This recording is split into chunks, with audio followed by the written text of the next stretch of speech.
ದೀಪಿಕಾ ಆರ್ಯನ್ ಮೇಲೆ ಕೈ ಮಾಡೋಕ್ ಹೋದಾಗ ತನ್ ಕೈ ಒಬ್ರಲ್ಲ ಇಬ್ರು ತಡೆದಿರೋದು ಅಂತ ಅವಳಿಗನ್ನಿಸ್ತು. ಅಷ್ಟ್ರಲ್ಲಿ ಆರ್ಯ ಜೋರಾಗಿ ಕೂಲ್ ಡ್ಯಾಡಿ, ಮಮ್ಮಿ ಅಂತ ಜೋರಾಗಿ ಕುಗ್ದ. ಇಂಚರ ಸಂಗಮ್ ಜೊತೆಲ್ ಬಂದಿದ್ ನೋಡಿ ಆರ್ಯನ್ಗೆ ಖುಷಿ ತಡ್ಕೊಳೋಕಾಗ್ಲಿಲ್ಲ. ತನ್ನಿಷ್ಟದ ವ್ಯಕ್ತಿಗಳಿಬ್ರು ತನ್ನನ್ನ ಸೇವ್ ಮಾಡೋಕ್ ಬಂದಿದ್ದಾರೆ ಅಂತ ಅವನು ಎಕ್ಸೈಟ್ ಆಗಿದ್ದ. ಆದ್ರೆ ಆರ್ಯ ಅಂದಿದ್ ಕೇಳಿ ದೀಪಿಕಾಗೆ ಶಾಕ್ ಹೊಡೆದಾಗಾಯ್ತು. ಇಂಚರ ಸಂಗಮ್ ಇಬ್ರನ್ನ ನೋಡ್ತಿದ್ದ ಹಾಗೆ ದೀಪಿಕಾ ತನ್ ಕೈ ಕೆಳಗಿಳಿಸಿದ್ಲು. ದೀಪಿಕಾ ಹತ್ರ ಹೋಗ್ ನಿಂತ ಇಂಚರ, ಹೌ ಡೇರ್ ಯು, ನನ್ ಮಗನ್ ಮೇಲೆ ಕೈ ಮಾಡ್ತಿದ್ಯಲ್ಲ ಅಂತ ಹೆಚ್ಚು ಕಮ್ಮಿ ಕಿರ್ಚೆ ಬಿಟ್ಲು. ತನ್ ಬಾಳು ಹಾಳ್ ಮಾಡಿದ್ ದೀಪಿಕಾ ಈಗ ತನ್ ಮಗಂಗೆ ಹೊಡೆಯೋಕ್ ಹೊರಟಿದ್ದನ್ನ ಸಹಿಸ್ಕೊಂಡಿರೋಕೆ ಅವಳಿಂದ ಆಗ್ಲಿಲ್ಲ. ಅವಳಿಗೆ ಈಗಿದ್ದಿದ್ದು ಒಂದೇ ಒಂದು ಹೋಪ್ ಅಂದ್ರೆ ಅದು ಆರ್ಯ ಮಾತ್ರ. ಆರ್ಯಂಗೆ ಒಂದ್ ಸ್ವಲ್ಪ ನೋವಾದ್ರೂ ಅವಳಿಂದ ಸಹಿಸೋಕಾಗ್ತಿರ್ಲಿಲ್ಲ. ಸಂಗಮ್ಗೂ ದೀಪಿಕಾ ಈ ಬಿಹೇವಿಯರ್ ಸಿಟ್ ತರಿಸ್ತು. ಅವನ್ ಕೋಪದಲ್ಲೇ, ಇಷ್ಟ್ ಪುಟ್ಟ ಹುಡ್ಗನ್ ಮೇಲೆ ಕೈ ಮಾಡ್ತಿದ್ಯಲ್ಲ, ನಾಚಿಕೆ ಆಗಲ್ವಾ? ಅಂತ ಕೆಲ್ಸ ಅವನೇನ್ ಮಾಡ್ದ ಅಂತ ಕೇಳ್ದ. ಇವರಿಬ್ರು ಒಟ್ಟೊಟ್ಟಿಗೆ ತನ್ ಮೇಲೆ ಅಟ್ಯಾಕ್ ಮಾಡ್ತಿರೋದ್ ನೋಡಿ ದೀಪಿಕಾ ಭಯದಲ್ಲೇ ಸ್ವಲ್ಪ ಹಿಂದೆ ಸರಿದ್ಲು. ಹೋಗಿ ಇವ್ರ ಕೈನಲ್ಲೂ ನಾನ್ ಸಿಕ್ಕಾಕೊಂಡಲ್ಲ ಅಂತ ಅವಳಿಗೆ ಅನ್ನಿಸ್ತು. ಅಕ್ಕ, ನಿನ್ ಮಗ ಏನ್ ಮಾಡ್ದ ಅಂತ ನಿನಗ್ ಗೊತ್ತಾ ಅಂತಂದು ಸೋಫಾದ್ ಮೇಲ್ ಬಿದ್ದಿದ್ದ ಹೊಸ ಲೆಹೆಂಗಾದ ದುಪ್ಪಟ್ಟಾನ ಇಂಚರಾಗ್ ತೋರ್ಸಿದ್ಲು. ನಾನ್ ಎಂಗೇಜ್ಮೆಂಟ್ಗೆ ಅಂತ ಇಷ್ಟಪಟ್ಟು ತಗೊಂಡಿದ್ದು ಅಷ್ಟೊಂದು ಎಕ್ಸ್ಪೆನ್ಸಿವ್ ಲೆಹೆಂಗಾ ದುಪ್ಪಟ್ಟಾನ ನಿನ್ ಮಗ ಕತ್ತರ್ಸ್ ಹಾಕ್ಬಿಟ್ಟ.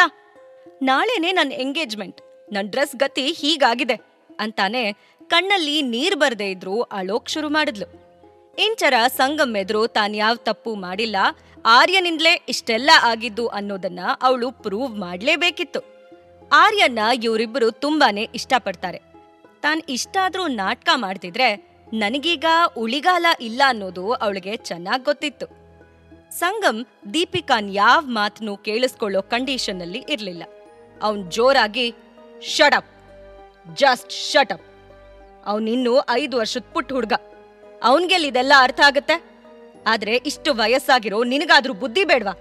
ಕೋಪದಲ್ಲೇ ಕೇಳ್ದ. ಸಂಗಮ್ಗೆ ತನ್ ಮಗನ್ ಮೇಲಿರೋ ಕನ್ಸನ್ ನೋಡಿ ಇಂಚರಾಗೆ ಒಂದ್ ಕ್ಷಣ ಮನ್ಸು ತುಂಬಿ ಬಂತು. ಆದ್ರೆ ತನ್ ಮಗ ಹೀಗ್ಯಾಕ್ ಮಾಡ್ದ ಅಂತಾನೂ ಬೇಜಾರಾಯ್ತು.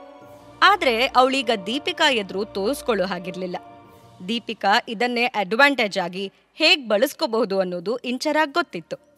ಸಂಗಮ್ ಅಷ್ಟಕ್ಕೆ ಸುಮ್ನಾಗ್ದೆ, ಏನ್ ಎಕ್ಸ್ಪೆನ್ಸಿವ್ ಅಂತಿದ್ಯಾ? ಹೌದು, ಆ ಲೆಹೆಂಗಾ ಬೆಲೆ ಎಷ್ಟಾಗತ್ ಹೇಳು, ಅದ್ರ 2 ಪಟ್ಟು ದುಡ್ಡು ನಾನ್ ನಿಂಗ್ ಕೊಡ್ತೀನಿ ಅಂತ ಸಿಟ್ಟಲ್ಲಂದ. ಅವನ್ ವಾಯ್ಸ್ ಕೋಪದಲ್ಲಿ ನಡುಗ್ತಿತ್ತು. ಸಂಗಮ್ ಈ ಅವತಾರ ನೋಡಿ ದೀಪಿಕಾ ನಡುಗ್ಬಿಟ್ಲು. ಇಲ್ಲ, ಹಾಗೇನಿಲ್ಲ, ಡ್ರೆಸ್ ಹಾಳಾಗಿದ್ ಬೇಜಾರಲ್ಲಿ ಸುಮ್ನೆ ನಾನ್ ಹಾಗೆ ಹೇಳ್ದೆ ಅಷ್ಟೆ ಅಂದ್ಲು ದೀಪಿಕಾ. ಈಗ ನಿಜವಾಗ್ಲೂ ಅವಳಿಗೆ ಅಳು ಬರೋ ಹಾಗಾಯ್ತು. ಇದನ್ನೆಲ್ಲ ನೋಡ್ತಿದ್ದ ಆರ್ಯನ್ ಎದೆ ಜೋರಾಗಿ ಬಡ್ಕೋತಿತ್ತು. ಛೇ, ನನ್ ಪ್ಲಾನ್ ಎಲ್ಲ ಫ್ಲಾಪ್ ಆಯ್ತಲ್ಲ. ಅದು ಹೋಗ್ಲಿ, ಈಗ ನಾನು ಈ ವಿಲನ್ ಆಂಟಿ ಕೈನಲ್ಲಿ ಸಿಕ್ಕಾಕೊಂಡ್ಬಿಡ್ತಿದ್ದೆ. ಮಮ್ಮಿ ಕೂಲ್ ಅಂಕಲ್ ಬಂದಿದ್ದಕ್ಕೆ ಬಚಾವಾದೆ. ಅದು ಬೇರೆ, ಮಮ್ಮಿ ಕೂಲ್ ಅಂಕಲ್ ಇಬ್ರು ಒಟ್ಟಿಗೆ ಬಂದಿದ್ದಾರಂದ್ರೆ ಇಬ್ರು ಫ್ರೆಂಡ್ಸ್ ಆಗ್ಬಿಟ್ಟಿದ್ದಾರೆ. ಹಾಗಿದ್ರೆ ಕೂಲ್ ಅಂಕಲ್ 2 ದಿನದ ಮಟ್ಟಿಗೆ ನನ್ ಡ್ಯಾಡಿ ಆಗೋಕೆ ಒಪ್ಕೋಬಹುದು. ಮಮ್ಮಿನೂ ಎಸ್ ಅನ್ಬೋದು.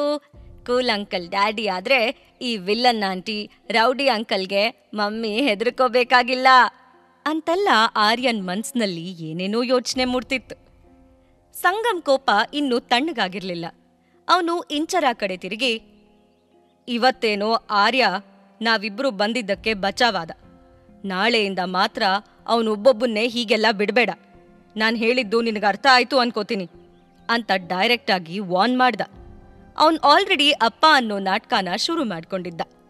ಇಷ್ಟೆಲ್ಲ ಹೇಳಿದ್ಮೇಲೆ ಸಂಗಮ್ಗೆ ತಾನ್ ಮಾತಾಡಿದ್ದು ಸ್ವಲ್ಪ ಜಾಸ್ತಿ ಆಯ್ತೇನೋ ಅನ್ನಿಸ್ತು. ಆದ್ರೆ ಆರ್ಯನ್ ಮೇಲೆ ದೀಪಿಕಾ ಕೈ ಎತ್ತಿದ್ ನೋಡ್ದಾಗ ಅವನಿಗೆ ತನ್ನಂತಾನು ಕಂಟ್ರೋಲ್ ಮಾಡ್ಕೊಳ್ಳೋಕಾಗ್ಲಿಲ್ಲ. ಹಾಗಾಗಿನೇ ಅವನಿಗೆ ಗೊತ್ತಿಲ್ದಾಗೆ ಇಂಥ ಮಾತೆಲ್ಲ ಬಂದ್ಬಿಡ್ತು. ಆರ್ಯ ಸಂಗಮ್ಗೆ ಕಳಿಸಿದ ವಾಯ್ಸ್ ಮೆಸೇಜಲ್ಲಿ, ನೀವು ಬನ್ನಿ ಕೂಲ್ ಅಂಕಲ್ ಅಂದಿದ್ ಕೇಳಿ ಸಂಗಮ್ಗೆ ಈಗ್ಲೇ ಆರ್ಯನ್ನ ಮೀಟ್ ಮಾಡ್ಬೇಕು ಅಂತ ತುಂಬಾನೇ ಅನ್ಸೋದಕ್ ಶುರುವಾಗಿತ್ತು. ಅದು ಬೇರೆ, ಆರ್ಯ ದೀಪಿಕಾ ಎಂಗೇಜ್ಮೆಂಟ್ ಡ್ರೆಸ್ಸನ್ನೇ ಕೆಡಿಸ್ಬಿಟ್ಟ ಅನ್ನೋದು ಗೊತ್ತಾದ್ಮೇಲೆ ದೀಪಿಕಾ ಇವನನ್ನ ಸುಮ್ನೆ ಬಿಡೋಳಲ್ಲ. ಈಗ ನಾನ್ ಹೋಗದೆ ಇದ್ರೆ ಆರ್ಯಂಗೆ ತೊಂದ್ರೆ ಆಗೋದು ಗ್ಯಾರಂಟಿ ಅವನ ಅಮ್ಮಂಗಂತೂ ಸಿಚುವೇಶನ್ ಹ್ಯಾಂಡಲ್ ಮಾಡೋಕ್ ಬರೋಲ್ಲ ಅಂತೆಲ್ಲ ಯೋಚನೆ ಮಾಡಿದ ಸಂಗಮ್ ಶೆಡ್ಯೂಲ್ ಆಗಿದ್ದ ಇಂಪಾರ್ಟೆಂಟ್ ಮೀಟಿಂಗ್ಸನ್ನೆಲ್ಲ ಕ್ಯಾನ್ಸಲ್ ಮಾಡಿ ತನ್ನ ಪ್ರೈವೇಟ್ ಹೆಲಿಕಾಪ್ಟರ್ ಹತ್ತಿ ಬೆಂಗಳೂರಿಂದ ಕೊಪ್ಪಕ್ಕೆ ಹೊರಟು ಬಂದಿದ್ದ. ಆರ್ಯ ಜಾನ್ಕಮ್ಮನ ಹತ್ರ ಕೇಳಿ ಮನೆ ಅಡ್ರೆಸ್ನ ಮೊದಲೇ ವಾಟ್ಸ್ಆ್ಯಪ್ನಲ್ಲಿ ಕಳಿಸಿದ್ದು ಈಗ ಹೆಲ್ಪ್ ಆಯ್ತು. ಮನೆ ಒಳಗಡೆ ಬರ್ತಿದ್ದ ಹಾಗೆ ದೀಪಿಕಾ ಆರ್ಯನ್ಗೆ ದಬಾಯಿಸ್ತಾ ಇದ್ದಿದ್ದು ಅವನ್ ಕಣ್ಣಿಗೆ ಬಿತ್ತು. ಅಷ್ಟೊತ್ತಿಗೆ ಇಂಚರಾನು ಫ್ರೆಂಡ್ ಮನೆಗೆ ಹೋದವಳು ರಿಟರ್ನ್ ಬಂದಿದ್ಲು. ಸಂಗಮ್ ಇಂಚರ ಇಬ್ರೂನು ಒಟ್ಟಿಗೆ ಮನೆ ಒಳಗಡೆ ಎಂಟ್ರಿ ಕೊಟ್ಟಿದ್ರು. ಸಂಗಮ್ ಆರ್ಯನ್ ವಹಿಸ್ಕೊಂಡು ಇಷ್ಟೊಂದು ಮಾತಾಡ್ತಿದ್ದಿದ್ ಕೇಳಿ ದೀಪಿಕಾಗೆ ನಿಂತ ನೆಲಾನೇ ಅಲ್ಲಾಡ್ತಿದ್ದ ಹಾಗನ್ನಿಸ್ತು. ಅವಳು ಇದನ್ನೆಲ್ಲ ಎಕ್ಸ್ಪೆಕ್ಟ್ ಮಾಡೇ ಇರ್ಲಿಲ್ಲ. ಈಗ ಆರ್ಯನ್ ಸಪೋರ್ಟ್ಗೆ ಇಂಚರ ಅಷ್ಟೇ ಅಲ್ಲ, ಅವನ ಅಪ್ಪ ಕೂಡ ಇದ್ದಾನೆ. ಸಂಗಮ್ ಮಾಡ್ತಿರೋದು ನೋಡಿದ್ರೆ ಇಂಚರ ಅವನನ್ನ ಮದುವೆ ಆಗಿದ್ದಾಳೆ ಅನ್ನೋದು ಕನ್ಫರ್ಮ್. ಆರ್ಯ ಏರ್ಪೋರ್ಟ್ನಲ್ಲಿ ಸಂಗಮ್ನ ಡ್ಯಾಡಿ ಅಂತ ಕರೆದಾಗ ಯಾಕೋ ಅವರಿಬ್ರು ನಾಟಕ ಆಡ್ತಿದಾರೇನೋ ಅನ್ನೋ ಡೌಟ್ ಇತ್ತು. ಈಗ ಕ್ಲಿಯರ್ ಆಯ್ತು. ಆರ್ಯಂಗೋಸ್ಕರ ಸಂಗಮ್ ಏನ್ ಮಾಡೋಕು ರೆಡಿ ಇದ್ದಾನೆ. ಈಗ ನಾನು ಸಂಗಮ್ ಇಂಚರಾನ್ ಕೈಗೆ ಸಿಕ್ಕಾಕೊಂಡ್ರೆ ನನ್ಗತಿ ಅಷ್ಟೇ. ಫಸ್ಟ್ ನಾನು ಇಲ್ಲಿಂದ ಎಸ್ಕೇಪ್ ಆಗ್ಬಿಡ್ಬೇಕು ಅಂತ ಯೋಚನೆ ಮಾಡಿದ ದೀಪಿಕಾ ಮೆತ್ತಗೆ ಅಲ್ಲಿಂದ ಜಾರ್ಕೊಳ್ಳೋದಕ್ಕೆ ನೋಡಿದ್ಲು. ಅವಳೇ ಕೈ ಮುಗಿತಾ, ದಯವಿಟ್ಟು ನನ್ನ ಕ್ಷಮಿಸಿ, ನಂದೇ ತಪ್ಪು. ಎಂಗೇಜ್ಮೆಂಟ್ಗೆ ಅಂತ ರೆಡಿ ಮಾಡಿಸಿದ ಕಾಸ್ಟ್ಲಿ ಡ್ರೆಸ್ ಹಾಳಾಗ್ಬಿಡ್ತಲ್ಲ ಅಂತ ಸಿಟ್ಟು ಬಂದ್ಬಿಡ್ತು. ಅದೇ ಕೋಪದಲ್ಲಿ ಏನೇನೋ ಮಾತಾಡ್ಬಿಟ್ಟೆ. ನಾನೇ ಓವರ್ ರಿಯಾಕ್ಟ್ ಮಾಡಿದ್ನೋ ಏನೋ. ಇನ್ಮೇಲೆ ಹೀಗಾಗಕ್ ಬಿಡಲ್ಲ, ನಾನೇ ಕೇರ್ಫುಲ್ ಆಗಿರ್ತೀನಿ ಅಂತ ದೀಪಿಕಾ ಎಲ್ಲ ತಪ್ಪನ್ನು ತನ್ಮೇಲೆ ಹಾಕ್ಕೊಂಡ್ಲು. ಪಾಪದ ಹುಡುಗಿ ಕ್ಷಮೆ ಕೇಳ್ತಿದ್ದಾಳೇನೋ ಅನ್ನೋ ಹಾಗೆ ಅವಳು ಬಿಹೇವಿಯರ್ ಇತ್ತು. ಇಂಚರ ದೀಪಿಕಾನೆದುರಿಗೆ ಆರ್ಯನ್ ವಹಿಸ್ಕೊಂಡ್ ಮಾತಾಡಿದ್ರು ಇದ್ರಲ್ಲಿ ಆರ್ಯನ್ದೇ ತಪ್ಪು ಅಂತ ಅವಳಿಗನ್ಸಿತ್ತು. ಆದ್ರೆ ತಪ್ಪು ಮಾಡಿರೋ ದೀಪಿಕಾ ಪುಟ್ಟ ಹುಡುಗನ್ ಮೇಲೆ ಕೈ ಮಾಡೋಕ್ ಹೊರಟಿದ್ ಮಾತ್ರ ಅವಳಿಗೆ ಹಿಡಿಸ್ಲಿಲ್ಲ. ಇಂಚರ ಆರ್ಯಂಗೆ ಹೋಗಿ ಆಂಟಿ ಹತ್ರ ಸಾರಿ ಕೇಳು ಅಂದ್ಲು. ಆರ್ಯ ಮನಸ್ಸಿಲ್ಲದ ಮನಸ್ಸಿನಿಂದ ತಲೆ ತಗ್ಸಿನೇ ಸಾರಿ ಆಂಟಿ ಅಂದ. ದೀಪಿಕಾ ಸೋಫಾದ ಮೇಲೆ ಹಾಕಿದ್ದ ಡ್ರೆಸ್ಸಸ್ ಎಲ್ಲ ಎತ್ಕೊಂಡು ಅಲ್ಲಿಂದ ಹೊರಟೋದ್ಲು. ಛೇ, ನನ್ನ ಡ್ರೆಸ್ ಹಾಳಾಗಿದ್ದಲ್ದೆ ಇವರಿಬ್ರು ಕೈನಲ್ಲಿ ಸಿಕ್ಕಾಕೊಂಡು ಒದ್ದಾಡೋ ಹಾಗಾಯ್ತು. ಈಗ ನಾನು ಎಂಗೇಜ್ಮೆಂಟ್ಗೆ ಬೇರೆ ಹೊಸ ಡ್ರೆಸ್ಸು ಸ್ಟಿಚ್ ಮಾಡಿಸ್ಕೋಬೇಕು. ತುಪ್ಪಟ್ಟಾನೇ ಇಲ್ದೆ ಆ ಡ್ರೆಸ್ ಹೇಗೆ ಹಾಕ್ಕೊಳ್ಳೋದು? ಅದು ನಂದೇ ಎಂಗೇಜ್ಮೆಂಟ್ ಆಗಿರುವಾಗ. ಇನ್ ಜಾಸ್ತಿ ಟೈಮ್ ಇಲ್ಲ, ಡಿಸೈನರ್ ಹತ್ರ ಈಗ್ಲೇ ಹೋಗ್ಬಿಟ್ಟು ಬರ್ಬೇಕು ಅಂತ ಮುಂದೇನ್ ಮಾಡೋದು ಅಂತ ಡಿಸೈಡ್ ಮಾಡಿದ್ಲು. ದೀಪಿಕಾ ಮನಸ್ಸಲ್ಲಿ ಸಂಗಮ್ ಇಂಚರ ಮೇಲೆ ಸಿಟ್ ಕುದೀತಾ ಇತ್ತು. ಆದ್ರೆ ಅವಳ ಪ್ರಯಾರಿಟಿ ಈಗ ತನ್ನ ಎಂಗೇಜ್ಮೆಂಟ್ಗೆ ರೆಡಿ ಆಗೋದಾಗಿತ್ತು. ಹಾಗಂತ ಇವರಿಬ್ರನ್ ಮಾತ್ರ ನಾನು ಸುಮ್ಮನೆ ಬಿಡಲ್ಲ. ಪಪ್ಪಾಗೆ ಇದನ್ನೆಲ್ಲ ಹೇಳ್ಬಿಡ್ಬೇಕು. ಪಪ್ಪಾಗೆ ಇಂಚರ ಹೆಸರು ಕೇಳಿದ್ರೇನೆ ಆಗಲ್ಲ. ಅವಳ ನೆರಳು ಕೂಡ ಹತ್ರ ಬರೋದನ್ನ ಅವರು ಇಷ್ಟಪಡಲ್ಲ. ಈಗ ಇಂಚರಾಗ್ ಮದ್ವೆ ಆಗಿದೆ ಅನ್ನೋದು ಗೊತ್ತಾದ್ರೆ ಈಗಾಗ್ಲೇ ಅವ್ರಿಗಿರೋ ಕೋಪಕ್ಕೆ ಮತ್ತಷ್ಟು ತುಪ್ಪ ಸುರಿದಾಗತ್ತೆ. ನನಗೂ ಅದೇ ತಾನೇ ಬೇಕಾಗಿರೋದು. ಈಗಾಗಿರೋದು ಒಂದ್ ಲೆಕ್ಕದಲ್ಲಿ ನನಗೆ ಅಡ್ವಾಂಟೇಜೇ. ಅದನ್ನ ಈಗ ನನಗ್ ಬೇಕಾದ ಹಾಗೆ ಚೇಂಜ್ ಮಾಡ್ಕೋಬೇಕು ಅಂತೆಲ್ಲ ಯೋಚನೆ ಮಾಡ್ತಾ ಅವಳ ಮುಖದಲ್ಲಿ ಒಂದು ನಗು ಮೂಡ್ತು. ನೋಡ್ತಾ ಇರೋ ಇಂಚರ, ನಿನ್ ಮಗ ಈಗ ನನಗ್ ಕೊಟ್ಟಿದ್ದ ತೊಂದರೆಗೆ ತಕ್ಕ ಶಾಸ್ತಿ ಅನುಭವಿಸೋ ಹಾಗೆ ನಾನ್ ಮಾಡ್ತೀನಿ. ನೀವಿಬ್ರು ಅಮ್ಮ ಮಗ ನಾನ್ ಬೀಸಿದ ಬಲೆಯಲ್ಲಿ ಸಿಕ್ಕಾಕೊಂಡು ವಿಲವಿಲ ಅಂತ ಒದ್ದಾಡೋದು ನೋಡೋಕೆ ನಾನ್ ಕಾಯ್ತಾ ಇದ್ದೀನಿ ಅಂತ ಮನಸ್ನಲ್ಲೇ ದೀಪಿಕಾ ಬೇರೇನೋ ಸ್ಕೆಚ್ ಹಾಕೋತಿದ್ಲು. ಅದೇ ಕೋಪದಲ್ಲಿ ಕಾಲ್ ನೆಲಕ್ಕೊದ್ದು ಅಲ್ಲಿಂದ ಹೊರಟೋದ್ಲು. ದೀಪಿಕಾ ಆಚೆ ಹೋದ ತಕ್ಷಣ ಇಂಚರ ಆರ್ಯನ್ ಕೈ ಹಿಡ್ಕೊಂಡು, ನೀನ್ ಯಾಕೆ ಅವಳ ಜೊತೆ ಹಾಗೆ ಬಿಹೇವ್ ಮಾಡ್ದೆ? ಅವಳ ದುಪ್ಪಟ್ಟ ಯಾಕೆ ಕತ್ತರಿಸ್ದೆ? ಅದ್ರಿಂದ ನಿನಗೇನ್ ಸಿಕ್ತು? ಇಂಥ ಕೆಟ್ಟ ಬುದ್ಧಿ ನಿನಗ್ ಯಾಕೆ ಬಂತು ಅಂತ ರೇಗಿದ್ಲು. ಆರ್ಯ ಹೀಗ್ ಮಾಡ್ಬೋದು ಅಂತ ಅವಳ ಮನಸ್ಸಲ್ಲೂ ಅನ್ಕೊಂಡಿರ್ಲಿಲ್ಲ. ಅವನ ಈ ಬಿಹೇವಿಯರ್ ಅವಳಿಂದ ಡೈಜೆಸ್ಟ್ ಮಾಡ್ಕೊಳ್ಳೋಕಾಗ್ಲಿಲ್ಲ. ಅಷ್ಟೊಂದು ಒಬೀಡಿಯಂಟ್ ಹುಡುಗ ಆರ್ಯ, ವಯಸ್ಸಿಗೆ ಮೀರಿದ ಬುದ್ಧಿವಂತಿಕೆ ಅವನದ್ದು. ಅಂಥದ್ರಲ್ಲಿ ಈ ರೀತಿ ಇನ್ನೊಬ್ಬರಿಗೆ ಯಾಕೆ ತೊಂದರೆ ಕೊಟ್ಟ? ಅವಳಿಗಂತೂ ಒಂದೂ ಅರ್ಥ ಆಗ್ಲಿಲ್ಲ. ಅದಲ್ಲದೆ ಇಂಚರ ಯಾವತ್ತೂ ಆರ್ಯನ್ ಮೇಲೆ ರೇಗಾಡ್ದವಳೇ ಅಲ್ಲ. ಇಲ್ಲಿವರೆಗೆ ಅಪ್ಪ ಅಮ್ಮ ಎರಡೂ ತಾನೇ ಆಗಿ ಮಗನ್ನ ಕಣ್ಣಲ್ಲಿ ಕಣ್ಣಿಟ್ಸಾಕಿದ್ಲು. ಆರ್ಯನ್ಗೆ ತನ್ನ ಅಮ್ಮನ ಹತ್ರ ಮುದ್ದು ಮಾಡಿಸ್ಕೊಂಡು ಗೊತ್ತಿತ್ತೇ ಹೊರತು ಅವಳು ಜೋರಾಗಿ ದನಿ ಎತ್ತಿ ಬೈದಿದ್ದು ಮಾತ್ರ ಅವನ್ ಯಾವತ್ತೂ ನೋಡೇ ಇರ್ಲಿಲ್ಲ. ಇಂಚರ ಆರ್ಯನ್ ಮೇಲೆ ರೇಗಿದ್ದಕ್ಕೆ ಇನ್ನೊಂದು ಕಾರಣನೂ ಇತ್ತು. ಇಂಥ ಇನ್ಸಿಡೆಂಟ್ನಿಂದ ಅವನ್ ಮೆಂಟಲ್ ಹೆಲ್ತ್ಗೆ ಅಫೆಕ್ಟ್ ಆಗೋದು ಅವಳಿಗೆ ಒಂಚೂರು ಇಷ್ಟ ಇರ್ಲಿಲ್ಲ. ನಾನೀ ಮನೇಲಿ ಇಲ್ದೇ ಇದ್ದಾಗ ಆರ್ಯಂಗೇನಾದ್ರೂ ಆದ್ರೆ ಅನ್ನೋ ಭಯಾನೂ ಅವಳನ್ ಕಾಡೋಕೆ ಶುರುವಾಯ್ತು. ಇಂಚರ ಕೇಳಿದ ಪ್ರಶ್ನೆಗೆ ಇಮಿಡಿಯೇಟ್ ಆಗಿ ಏನ್ ಆನ್ಸರ್ ಮಾಡ್ಬೇಕು ಅಂತಾನೆ ಆರ್ಯಂಗ್ ತಿಳಿಲಿಲ್ಲ. ಅವನು, ನಿನ್ ಕ್ವೆಶ್ಚನ್ಗೆಲ್ಲ ಅಜ್ಜಮ್ಮನೇ ಆನ್ಸರ್ ಮಾಡ್ತಾರೆ, ನಾನು ಈಗ್ಲೇ ಅವ್ರನ್ನ ಕರ್ಕೊಂಡ್ ಬರ್ತೀನಿ. ಕೂಲ್ ಅಂಕಲ್ಗೂ ಅಜ್ಜಮ್ಮನ್ನ ಇಂಟ್ರೊಡ್ಯೂಸ್ ಮಾಡಿಸ್ಬೇಕು ಅಂತಂದು ಇಂಚರಾನ್ ಕೆನ್ನೆ ಮೇಲೆ ಒಂದ್ ಕಿಸ್ ಕೊಟ್ಟು ರಿಪ್ಲೈಗೂ ಕಾಯ್ದೆ ಜಾನ್ಕಮ್ಮನ್ ರೂಮ್ ಕಡೆ ಓಡ್ದ. ನಿಜವಾಗ್ಲೂ ಅವನ್ಗೆ ಇಂಚರಾಯಿಂದ ತಪ್ಪಿಸ್ಕೋಬೇಕಾಗಿತ್ತು. ಅದಕ್ಕೋಸ್ಕರ ಅಜ್ಜಮ್ಮನ್ ಕರ್ಕೊಂಡ್ ಬರೋ ನೆಪದಲ್ಲಿ ಅಲ್ಲಿಂದ ಎಸ್ಕೇಪ್ ಆದ. ಆರ್ಯ, ಒಂದ್ ನಿಮಿಷ ನಿಲ್ಲು ಅಂತ ಇಂಚರ ಜೋರಾಗಿ ಕೂಕೊಂಡ್ಲು. ಅವನಾಗ್ಲೇ ಜಾನ್ಕಮ್ಮನ್ ಕೋಣೆ ರೀಚ್ ಆಗ್ಬಿಟ್ಟಿದ್ದ. ಅವನ ಆ ಕಡೆ ಹೋದ್ ಕೂಡ್ಲೆ ಇಂಚರ ಸಂಗಮ್ಗೆ ಥ್ಯಾಂಕ್ಸ್ ಹೇಳೋಣ ಅಂತ ಅವನ್ ಕಡೆ ತಿರ್ಗಿದ್ಲು. ಸಂಗಮ್ ಇಂಚರಾನೇ ದುರ್ಗುಟ್ಕೊಂಡ್ ನೋಡ್ತಿದ್ದ. ಅಲ್ಲ, ಸೀರಿಯಸ್ಲಿ ನೀನ್ ಅವನ ಅಮ್ಮನ? ನನಗ್ಯಾಕೋ ಅನುಮಾನ.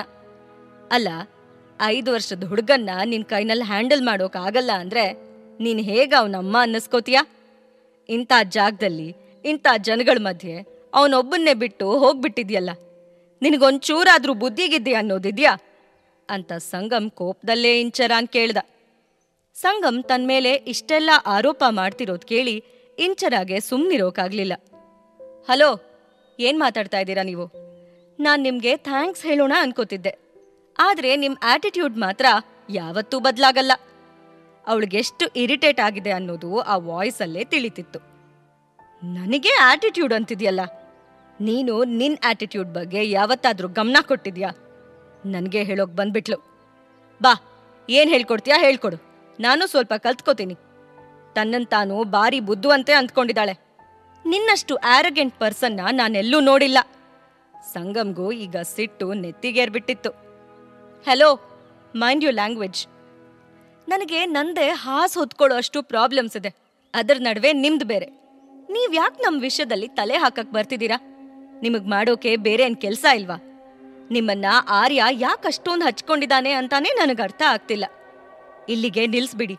ಇನ್ಯಾವತ್ತೂ ನೀವು ನಮ್ಮ ಮುಂದೆ ಕಾಣಿಸ್ಕೋಬೇಡಿ. ನೀವು ಇಲ್ಲಿವರೆಗೆ ಬಂದು ಆರ್ಯಂಗೆ ಹೆಲ್ಪ್ ಮಾಡಿದ್ದಕ್ಕೆ ತುಂಬಾನೇ ಥ್ಯಾಂಕ್ಸ್. ಇನ್ನ ನೀವಿಲ್ಲಿಂದ ಹೊರಡ್ಬೋದು. ಡೋರ್ ಕಡೆ ಕೈ ಮಾಡಿ ತೋರಿಸ್ತಾ ಇಂಚರ ತುಂಬಾ ರೂಡಾಗೆ ಸಂಗಮ್ ಗಂದ್ಲು. ಏನು, ನನಗೆ ಹೀಗಂತೀಯ? ನಿನಗೆ ನನ್ ಬಗ್ಗೆ ಏನೇನೂ ಗೊತ್ತಿಲ್ಲ. ಅಪಾಯಿಂಟ್ಮೆಂಟ್ ಇಲ್ದೆ ನಾನ್ ಯಾರಿಗೂ ಅಷ್ಟು ಈಸಿಯಾಗಿ ಮೀಟ್ ಮಾಡಕ್ಕಾಗಲ್ಲ. ನನಗ್ ಕೆಲ್ಸ ಇಲ್ದೆ ನಿನ್ ಕಣ್ಮುಂದೆ ಕಾಣಿಸ್ಕೋತೀನಿ ಅನ್ನೋದನ್ನ ಮೊದ್ಲು ನಿನ್ ತಲೆಯಿಂದ ತೆಗ್ದು ಹಾಕು.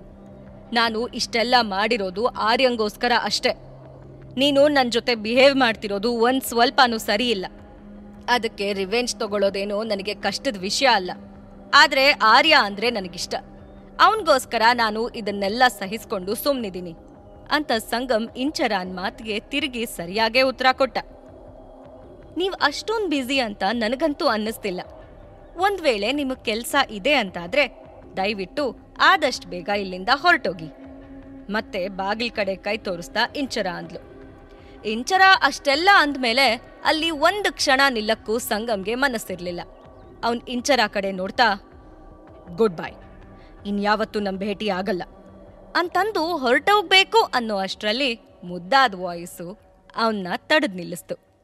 ಕೂಲ್ ಅಂಕಲ್, ನಿಲ್ಲಿ ಅಂತ ಆರ್ಯ ಸಂಗಮ್ ಕಡೆ ಓಡ್ ಬಂದ.